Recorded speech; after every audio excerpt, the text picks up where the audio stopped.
Dronacharya English medium school रे विज्ञान मेला अनुष्ठित। आधुनिक युग अनुसार शिक्षा समाज रे एक गुरुत्वपूर्ण भूमिका ग्रहण कर आसुछि। शिक्षा बिना देश तथा समाज गठन संभवपर नुहे। तेणु शिक्षा समाज रे उत्तम व्यक्ति गठन करिबारे सहायक होइथाय।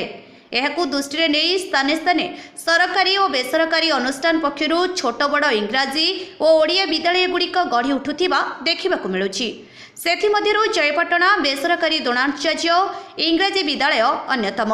विद्यालयटी प्रथम श्रेणी पंचम श्रेणी विशिष्ट अटे। एथिरे थिबा शिक्षक शिक्षयित्री माने उच्चभिलाषी अटंती।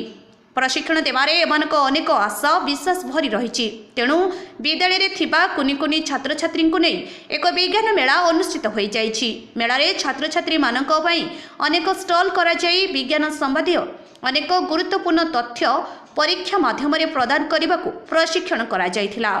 एहार पर्यवेक्षण निमंते उमाशंकर एमई स्कूल जयपाटनारू नागेश्वरी दोरा, सर्गीगुड़ा उच्च विद्यालय गुप्तेश्वर माझी, कपूरमाल एमई स्कूल सस्मिता बेहेरा भली विभिन्न सरकारी विद्यालय शिक्षक शिक्षयित्री मानकु नियोजित करा जाइथिबा देखिबाकु मिलिछि।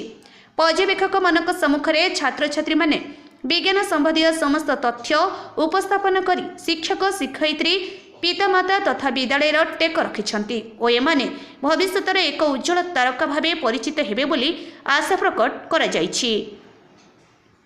एही अवसर में मुख्य अतिथि भावे श्रीजुक्त शंकर लाल अग्रवाल उपस्थित थिबा बेले सम्मानित अतिथि भावे कलाहांडी जिला काउंसिल मेंबर श्रीजुक्त जगमोहन पट्टनायक एवं संतोष रथ समेत विद्यालय शिक्षक शिक्षयित्री अभिभावक उपस्थित थिले।